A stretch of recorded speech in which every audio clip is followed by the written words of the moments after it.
Good morning, good evening, good afternoon, folks. No matter where in the heck in the world you are, it is the one and only View the Gorilla Economist coming to you live with my main man, Cowboy, working the airways, making sure the broadcast is coming out crispy and clean.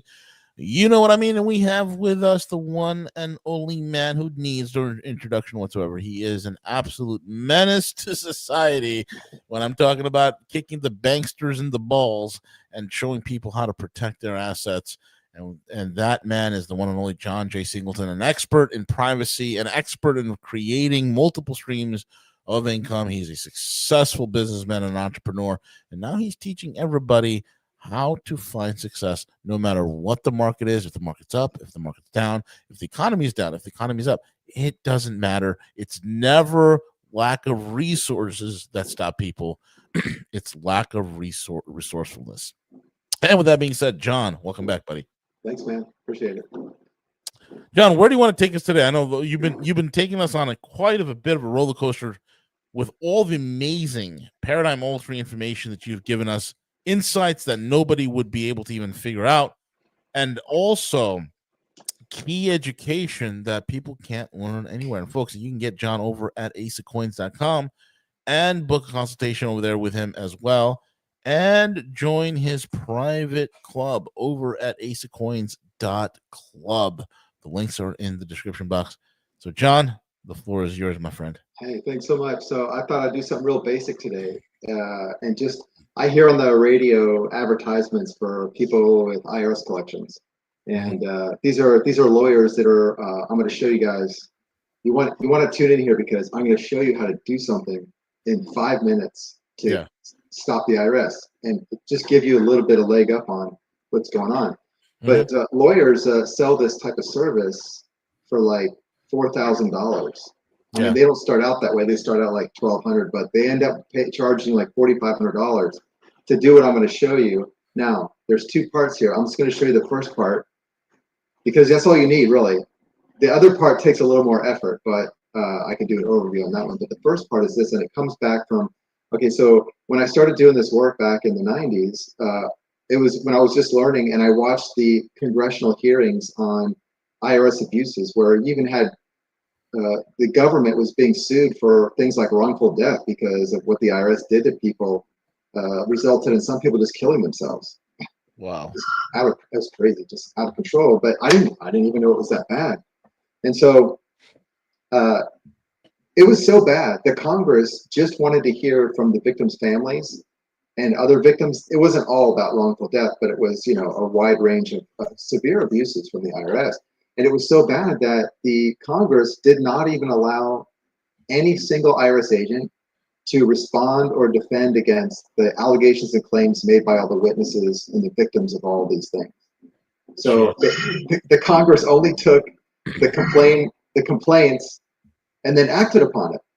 So you have about a year or so after, about 2 years after the investigations were completed, the solution that Congress has, which is this typical, process of government, is when government creates problem, the solution is to create more government.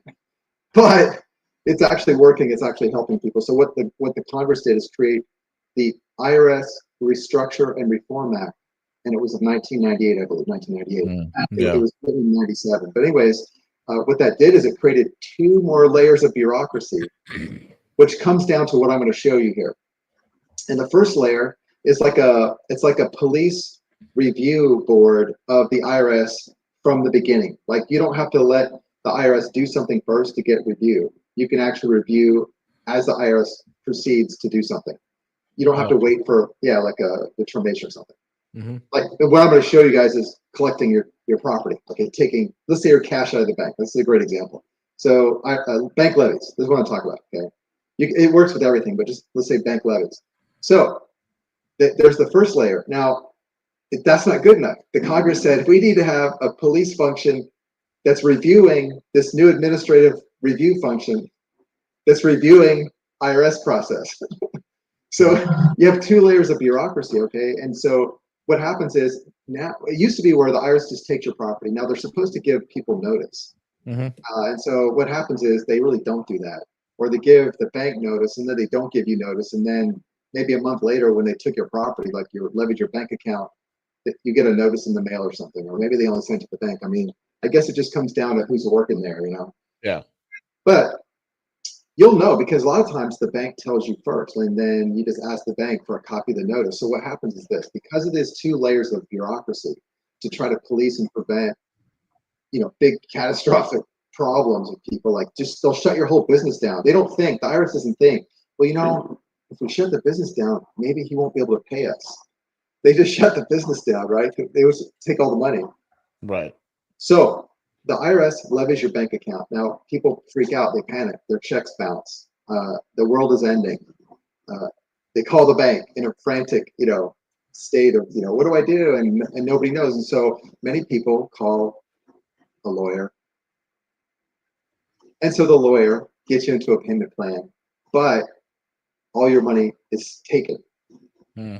He doesn't fix that problem. But I'm going to show you how easy it is to fix that problem.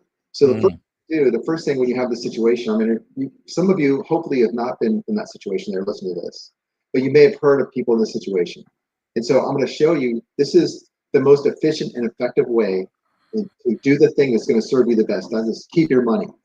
Because you keep your money, you can start doing things with it. You can maybe pay for help if you need help, right? If your money's gone, now what are you going to do? Wait for your next, paycheck or something, which is probably at risk. So you want to be able to recover your money. So the way you do it is when the levy comes in, you ask for a hearing. I know this sounds like, what? Do I have to sue the IRS? No, you can't sue them at this point. But what you can do is fill out a form that's free that you can get on the internet. Now, if you go to a lawyer, he's never going to tell you this. Or what will happen is he'll do it, but he'll charge you like $2,000 to get it started. I'm going to show you guys how to do this yourself in 5 minutes. Now, many times when I get new prospective clients and I'm on the phone with them and they're telling me the situation, by the time we're just getting started, I'm already emailing them the form that's completed. They can print out and mail themselves. And so what happens is the money that's being frozen, and what happens when the IRS notices the bank of freezing your account, the money is still there for 30 days. And after 30 days, if nothing is done about it, which this is one solution, the bank then releases this money to the IRS. So within that 30 days, you have this window of time where you can fill out this form. I want to give you the information. Maybe I should just do a screen share now. And this will get your money back. So let's say you had, $5,000 in the bank, and the IRS froze the account. The bank's holding the money for the IRS. It's in that 30-day period. You fill out this form I'm going to show you, and you follow the instructions, and the IRS will let that money go and free it up, and give you a chance to take it out of the bank. And it'll take like maybe 60 to 90 days to follow up with the second part. I'm just showing you guys the first part. So let me see if I can do here. You said share screen. Yep.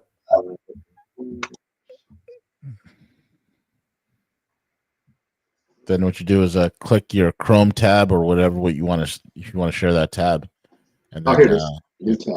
Select it. All right. So you guys can see this, right?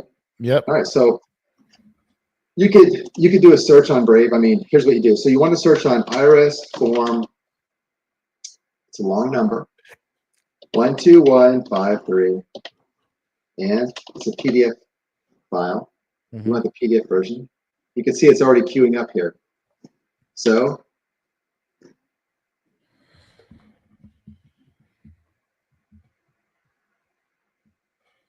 all right, so let's make sure we get the right one. Okay, so here's PDF filler. I don't want to use PDF filler because I'm not going to pay somebody to do this thing. It's free. So I want to go beyond that, and I want to look. Here we go. So we go to the IRS's website, okay? And this document right here, let's see here. Well, what will happen is you'll get this link, and you want to open up this document. It'll be a PDF file. If I open it, you're not going to see it on my computer. But in any case, this is how you get there. And notice how it's at a version of the IRS's website. This is an official government website, but it has to do with the Taxpayer Advocate's Office, which is that second layer of overview or review from the IRS Collections Office. All right. So see how simple that is? All right. So we go back. We're just searching on this form 12153. Okay. So this is a request for a collection due process hearing. This is what you're doing. You can see an example here. Let's see if I can show you preview just to see what one looks like. Hopefully it'll open up. Yeah, everybody wants to sell you the form. It's free, so don't buy into that. So yeah, so be careful if someone's selling you the form. We don't need to do that. But anyways, you can see basically it looks almost like a 1040. But all they're going to do is ask you what year is being levied for, and they're going to ask you your biographical information, address, this sort of thing, tax number. If you fill this out and follow the directions, this will actually require now. It'll require the IRS to release the funds. If you do this form after the 30-day period from when, like the notice of levy was served on the bank or something. And by the way, the notice should have been served on you first or at the same time the bank is noticed. Okay, so you have a fair chance to do this. What I found in many cases is you only have a few days. So it's just sometimes you have to deal with that. But if you file this form after the 30-day period, it's discretionary for the IRS whether or not it's going to release your money. If it's within the 30 days, it's required. So just keep that in mind. Now, I'm going to show you one more form. If I do another page, you guys can see this, right? I'd open a new tab. Can you see that? No. I'm going to go back to the old tab. All right. So let me just do another search here. This one. Now, this is what I like to do. Once I send this form in, I'm going to do one more form, and this is going to go to the advocate's office directly. This is bringing in the police review. I say police because we're dealing with the executive branch. So that's the review of the oversight committee, which is watching the IRS. You're invoking two levels of your IRS here to review everything. So this is, believe it or not, I don't know who comes up with this stuff. It's Form 911. Oh, wow. So anyways, it's a very simple. I mean, I'm not going to go into it. See here? I mean, it's just basic information, okay? So anybody can fill this out. I mean, you can have a child fill this out. It's so simple. It's not a tax return. It's just collecting your biographic information. It's asking what years this is concerning. And all you do is take the information from the levy notice and transfer it over to this 911 form. And so that causes the IRS, now don't be scared of this, this causes the IRS to call you. But before it calls you, it's going to release your money so you can have your money, right? You get out of it. All right. Hey, John, check your audio real quick. Okay. Make sure that your mic is selected. Yeah, let me see. Go to that gearbox. I turned up his volume because whatever he's doing. Better? Much better, bro. Way better. Yeah, let me fix your mic wasn't selected. I don't have to shout anymore. All right. No, you sound crystal clear. All right. So we're not on this share screen anymore, right? Yeah, no. So when you want to share the next tab, okay, all you do is select the next tab you want to just stop the share screen and then select the next tab and then share it again. Yeah, we're good. I don't have to show anything else. This is so simple. Perfect. I mean, I just wanted to show you this, that you can. So this is where, I'm going through this whole thing and I'm explaining to someone on the phone in 5 minutes and he's doing it. We get all this stuff. And so the fear comes back when, he knows he's getting his money back, and the fear comes back about the IRS calling. The IRS, yeah. Yeah. And so here's the whole idea. So, this is the end of what I'm going to show you, because I can give you an overview of what I do. So I'm going to give you the punchline of what I do on part 2. But for right now, the IRS calls you and it's very friendly. You got your money back. There's still a levy out there, but you got your money back in that situation. Now, if it's a lien, like a notice of lien, they're not going to release it. They can't, but they can free up your cash and you can have access to it. And then you learn quickly, don't put more cash in that account. All right. And so this is what I do. I come in there and I do what I call a reorganization, and I restructure the way they're holding the money. The client is holding the money. So that way, when the IRS comes back, if we're not able to stop them permanently at that point, because sometimes we can't stop them. They come back and then we stop them later. Sometimes it takes a couple of months. It depends on what the situation is. By the time they come back, there's nothing there because you got a second chance, Yeah, and it's legal. I mean, it's so funny because after I do that, sometimes we go into a meeting with the IRS and they want to see what we did, right? So I show them, but I even tell them, they go, you set up a company and you moved all the money? And I go, yeah. And they say, okay. And they go on with the interview, But, There's nothing wrong with that. People get scared. Is this okay, John? Am I going to go to jail? Yeah. So far nobody has. But anyway, No, so it's world's most friendly collection agency. no, man. they really are. They really are. And the reason why I started the call this way to explain to you the history is because the reason why they're the friendliest is because they've been so abusive over the years. Yeah. I couldn't have said this back in 1988 or something, No. So No. so anyway, so the IRS calls and you want to talk to them, and the person calling is simply asking you to schedule a time to talk with the agent. Yeah. It's so simple. And then when you schedule the time, and then what I do for my most terrified clients is I represent the client. I just call, I get on the phone and I just talk, and we get it resolved. Yeah. Which is a very. What can I ask? Like what they ask you in that conversation? Like what they want to know? Yeah, they want to make sure they're talking to the right person. They want to ask if you have representation, and we answer all those questions. And then they say, do you have time next month or 6 weeks out or 2 weeks out? And so I coordinate that with the client, and then we book it. And then we just simply call. It's a very informal, friendly conversation. And then in that time period, while we're waiting for the actual meeting, I'm moving the client's property around and changing how he's doing things. If he's running a business, I restructure it. So that way, when I'm talking to the IRS is now talking to someone who looks like he's homeless. Right. I guess I was more asking like what they talk about in the second conversation. Yeah. Okay. The second conversation is something like, we want disclosure. What do you want from us? Like the IRS is saying, what do you want from us? And I'm saying, I think my client is suffering a hardship and it's difficult for him to pay you, although he can pay.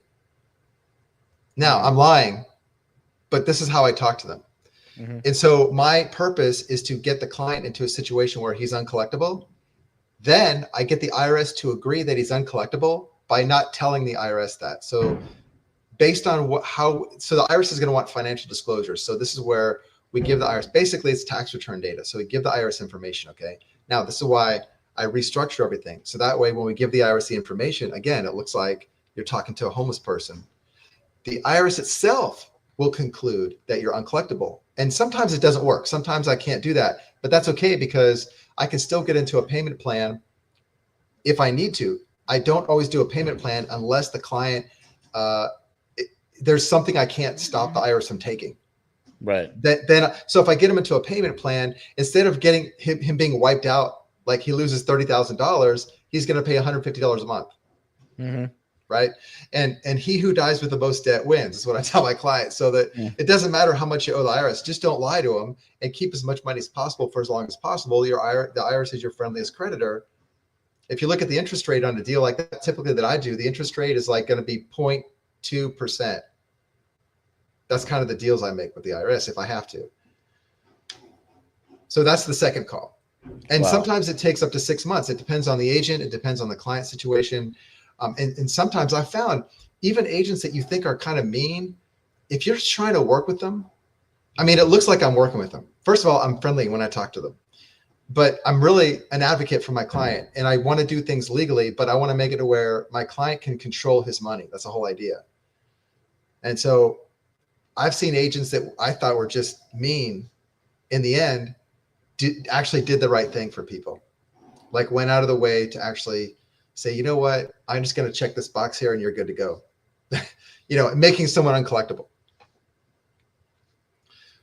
So now, so that's the end. So the end game is this, and I'll tell you an actual case history. Okay. This is probably the best example. So I was working with a client who had not filed a return for 4 years. He was a real estate investor and made pretty good money, but he just, for some reason, didn't file. Some people have, whatever the reasons are. And so he was looking at possibly having some levies. And so I restructured everything. And to this day, I still talk to him and he's in pretty good shape.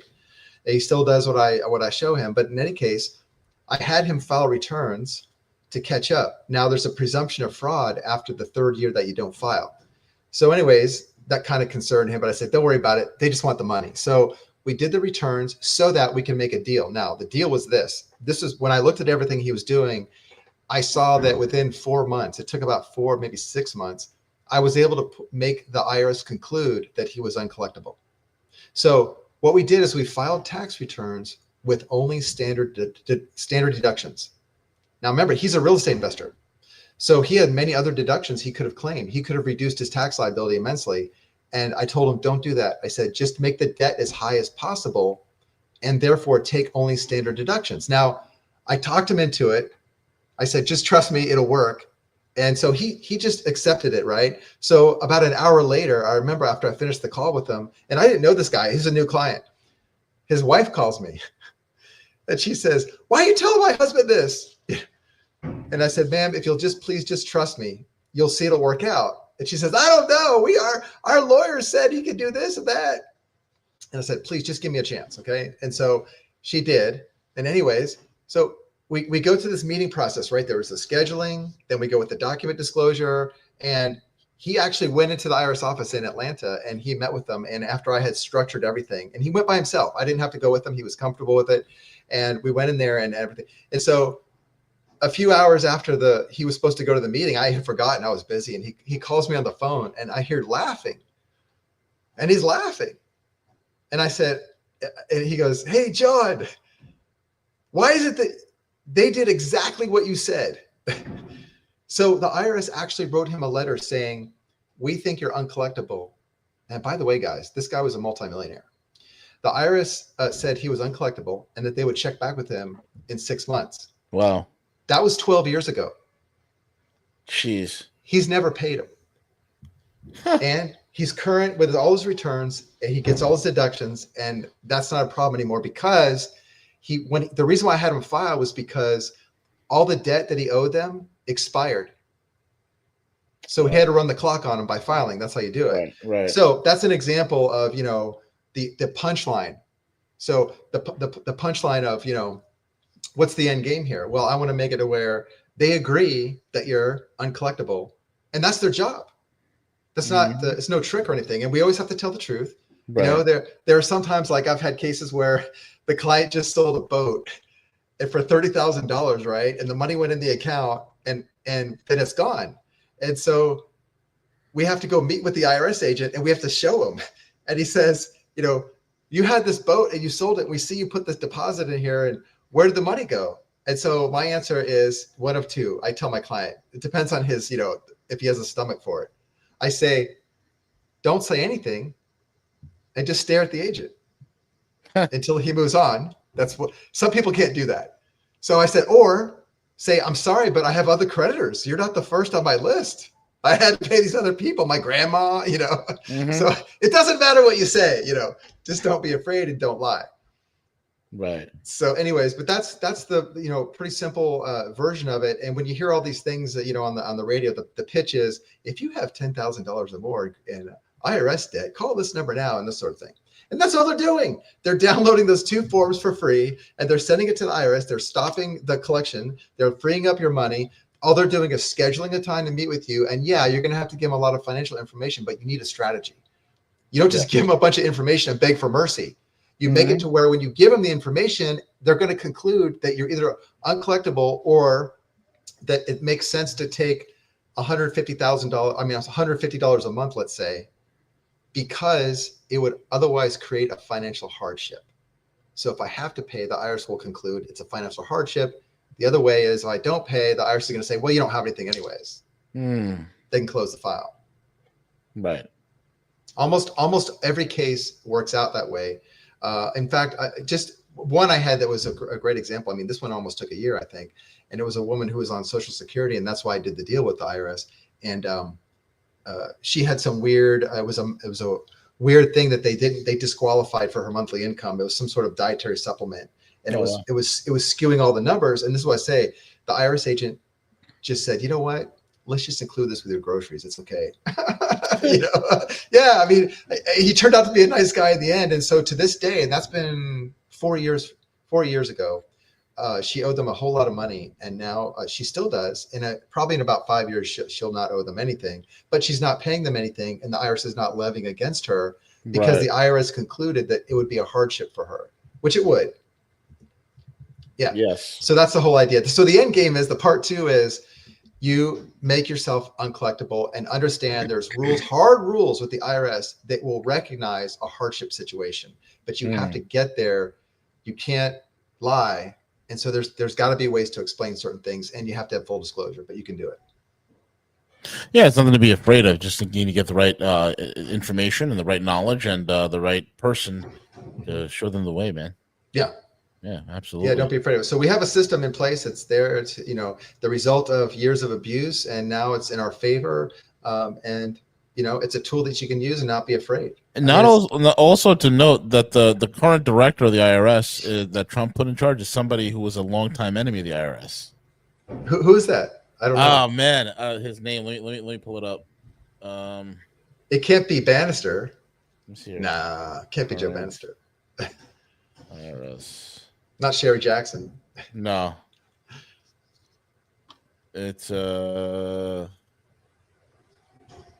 right now. It's right now. It was Billy Long.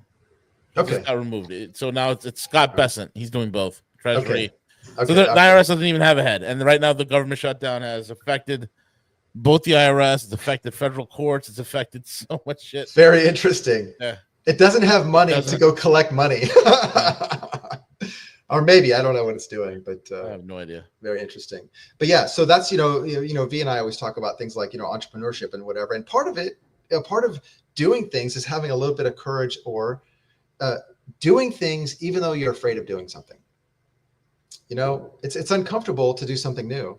And so this is like, you know, one of those basic things that I learned in the very early in the 90s with the type of client I was working with. You know, ultimately later on, when I was able to solve these problems, it didn't really solve the client's financial situation too much, because he's still kind of like struggling with finances, right? So this is why, you know, V always mentions, you know, we talk about creating cash flow and things like that, because that came from the other side of, once I put the fire out, as they say, what do we do with the client who can work with me? Because some people don't want to do it, but we can create new cash flow in such a way that actually offsets certain liabilities, but also makes your life a little bit easier.